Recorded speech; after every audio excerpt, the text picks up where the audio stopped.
most interesting thing about this play is the idea of the interviews. You kind of get to see and hear what the characters say right away, and it's trying to, instead of having to like watch a play and see and they're showing what they're feeling, you just really get the details, and that really helps make this a strong play with the values very clear and very distinct. One of those values obviously being the idea of homophobia and not accepting throughout this whole play. The hate crime was committed over that idea. Obviously a very strong talking point throughout the play. Marge Murray mentioned the fact that we don't mind gay people as long as they don't bother us, which kind of shows that there's two distinct groups in her head. That there's us against them mentality that is obviously not great.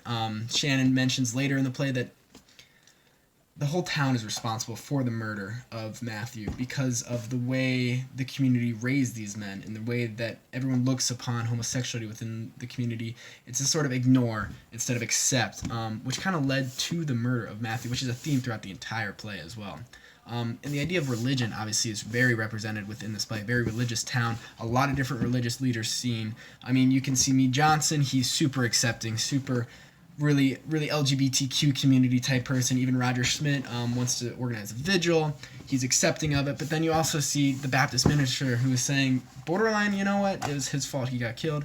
Obviously, I don't want killing to happen, but that's kind of his comeuppance, you know? So it's the idea that religion is a moral compass for a lot of people, and it's a guiding force, but even the same religion can really affect people differently, and the fact that religion is oftentimes skewed by other outside forces than just the Bible. And, I mean, Russell Henderson was part of the Church of the Latter-day Saints, and he still committed this murder. He was eventually excommunicated, but you think those values would guide him not to do something this terrible.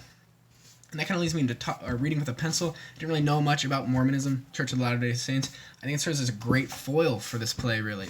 In the 1830s, they started. They were forced out. They were forced to move west. They weren't accepted. I think that's the idea of the homosexuality, just the LGBTQ plus community as a whole, that right now they're not totally accepted, obviously, but in the future, Mormonism is accepted much more now than it was, and it's still in the process of happening. So it serves as a good foil.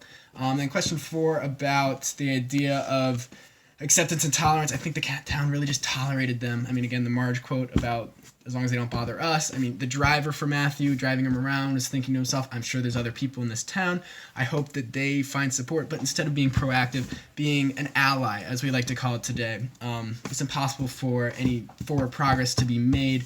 And it's just difficult for that to happen. And I think the theater project wants us to know that they need support. And I'm sure this happens in Columbus all the time. In every city, every place, there's not enough support. And question 5, the difference between them.